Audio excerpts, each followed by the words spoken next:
नाही, सगळं ठीक आहे. चौंडीला कॅबिनेट होत आहे, तो सरकारचा निर्णय आहे.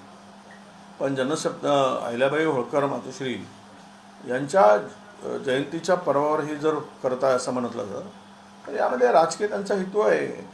धनगर समाजांची मतं मिळवण्यासाठी काहीतरी थातुरमातुर घोषणा करून या जयंतीच्या निमित्तानं आम्ही काय दाखवतो आहोत, मोठं करतो आहोत, असा दाखवण्यासाठी ही कॅबिनेट होते आहे.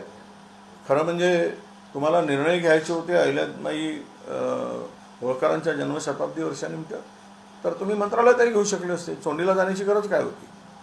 आणि तो खर्च त्या ठिकाणी त्या समाजासाठी 150-200 कोटी रुपये तुमचा खर्च होणार आहे.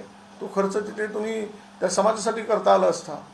पण हे शोबाज सरकार आहे, म्हणजे इव्हेंटबाज सरकार. इव्हेंट करणं आणि दाखवणं, देणं काही नसतं, फक्त इव्हेंट करणं एवढंच या सरकारचा आतापर्यंतचा इतिहास आहे.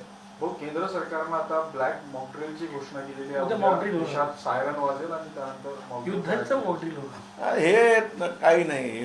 युद्ध करायचं असेल तर हे काही एवढं काय करायचं, मला वाटतं की कोणच राजकीय परिस्थिती आत्ता पाहता आणि आज जे अतिरेकी सापटत नाही ते सीमेपार गेले की सीमेच्या आत आहे.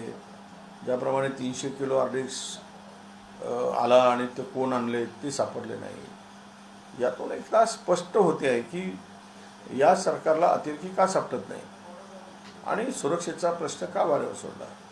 आमची भूमिका काँग्रेस पक्षाची, सरकारला याचा बदला घेण्यासाठी जे सरकार पाऊल उचलेल, जे सरकारला निर्णय घ्यायचा आहे त्याच्या पाठीमागे आमची भूमिका आम्ही जाहीर केलेली आहे की आम्ही सरकारसोबत आहोत.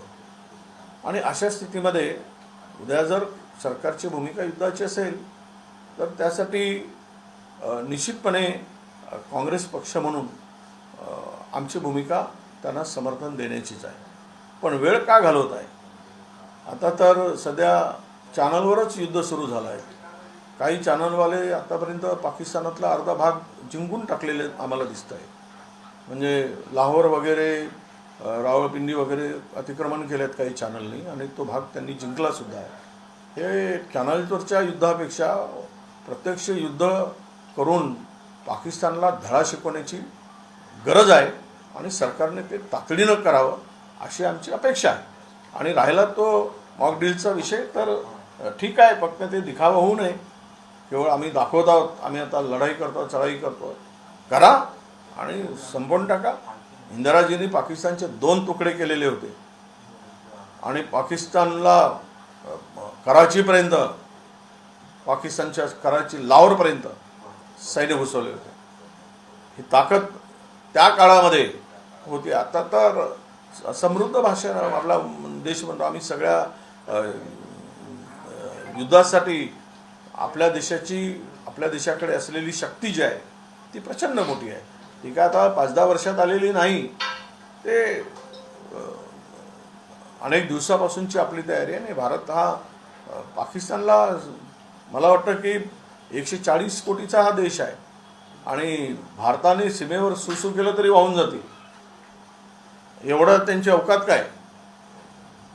त्यामुळं घ्या, एक गाव 2 तुकडा करा आणि काँग्रेस पार्टी म्हणून आम्ही आमचं समर्थन सरकारला असणार.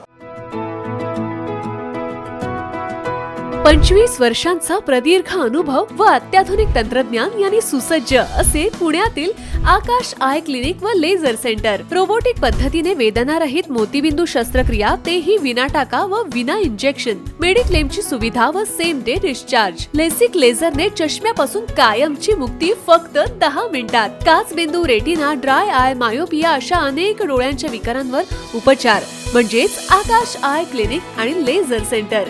CTR कंपनी जवळ, विमान नगर, नगर रोड, पुणे. संपर्क 8888173100.